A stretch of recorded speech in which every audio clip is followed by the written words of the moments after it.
Excuse me, what's going on here?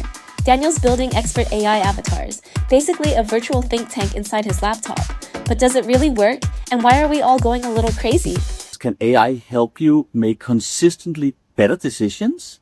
And maybe you heard this before, but adding experts to kind of your board of directors in your AI projects will help you make better decisions.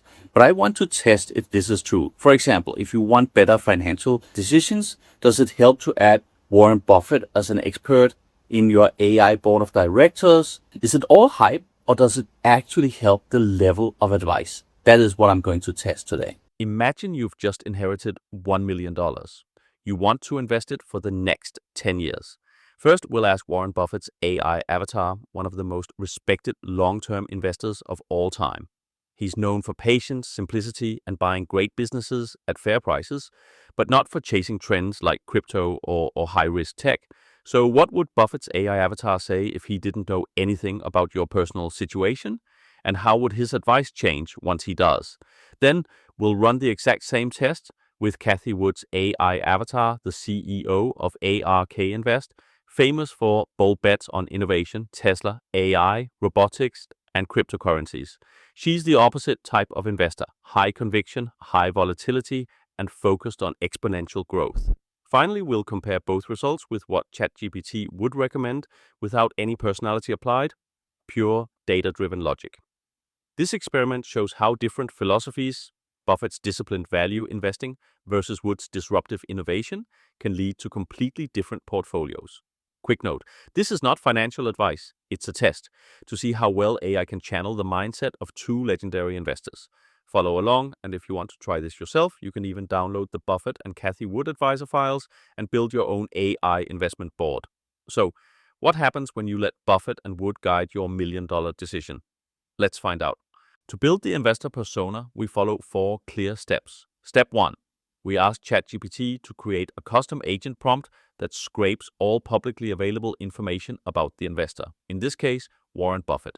That process runs automatically, gathering everything from interviews and letters to speeches and news archives. Step 2. We identify the most complete strategy discussions on YouTube. For this part, Gemini performs better than ChatGPT. Likely because both YouTube and Gemini are part of Google's ecosystem. Once we've found the best videos, we use NotebookLM to digest and summarize them into a single structured document. Step 3, we then ask ChatGPT to generate an instruction file, a behavioral guide that defines how the person should think, speak, and respond based entirely on their public record. Step 4, finally, we create a new ChatGPT project and upload these files.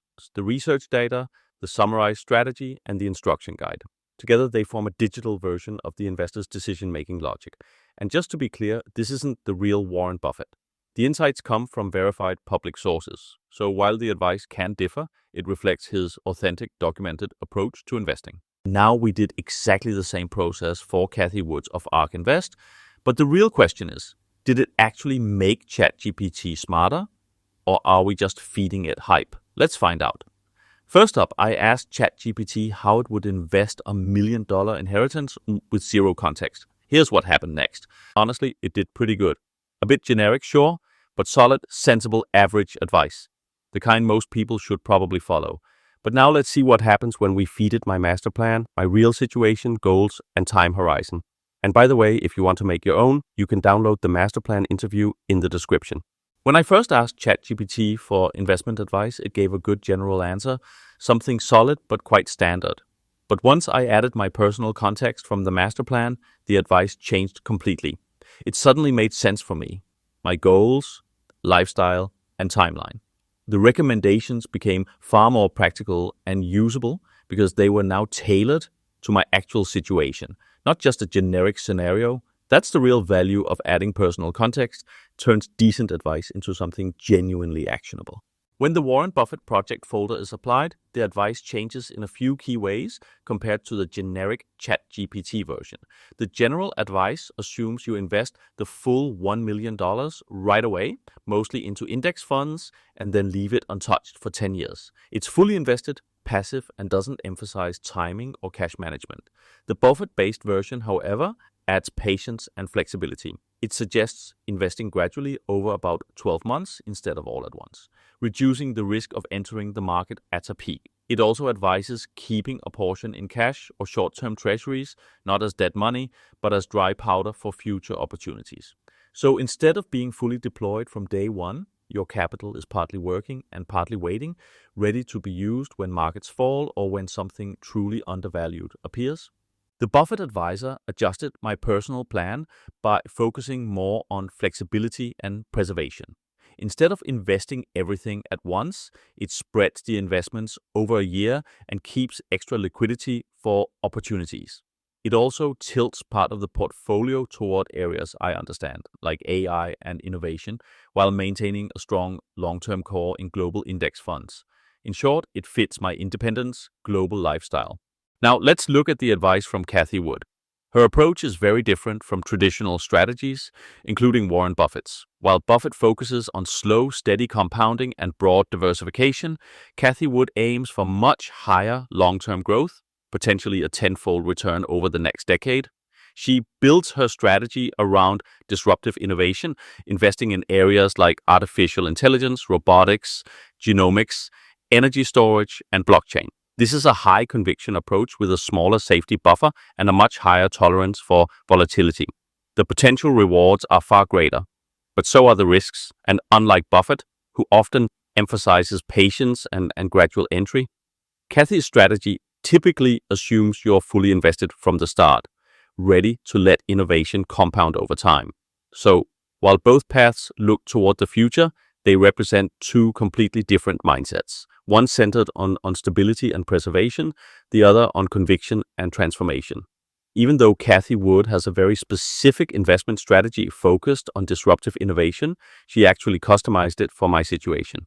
In my case, she kept the focus on AI, robotics, and energy technologies, but added more stability and liquidity to match my family goals and upcoming relocation. The plan still aims for strong long-term growth, just with a slightly more balanced approach and a phased entry instead of going all in at once. I have 3 simple questions, and they reveal how differently great investors see the world. First, the stock market is at record highs. Are we in an AI bubble? Should I sell while things are peaking? Second, should I sell one of my houses and buy Bitcoin instead? And third, will interest rates fall toward 2030? And if they do, could bonds finally be worth holding? What's fascinating is how Warren Buffett and Cathie Wood answer them. Buffett stays calm and patient, focused on business fundamentals, holding cash for when fear returns. Cathie Wood, by contrast, sees exponential growth ahead, doubling down on innovation, crypto, and AI-driven deflation. So first, is there an AI bubble? Buffett says perhaps, but is not worried about the long term. He doesn't sell because markets are euphoric, only when the business logic breaks. He'd keep quality companies and 5 to 7% cash for bargains in the next downturn. Cathie Wood sees today's valuations as just the beginning. AI, robotics, and genomics are entering prime time.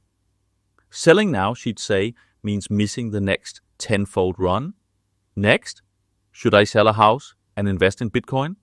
Buffett calls crypto rat poison squared. He'd never swap a productive cash-flowing asset for speculation. Wood views Bitcoin as digital gold, a rules-based monetary system and hedge against inflation. She believes it could reach $1.5 million by 2030. Finally, what about interest rates and bonds? Buffett sees bonds as safety, not growth. Short-term treasuries for liquidity, long-term value in equities. Wood expects falling rates to accelerate innovation as capital shifts from debt into AI, robotics, and energy storage. In short, Buffett plays defense with patience and discipline. Cathie Wood plays offense through conviction in the future. 2 rational visions from opposite ends of the investing universe. So, do AI advisors like this really matter for output? I'd say absolutely. But it depends on which ones you trust and how well they're built.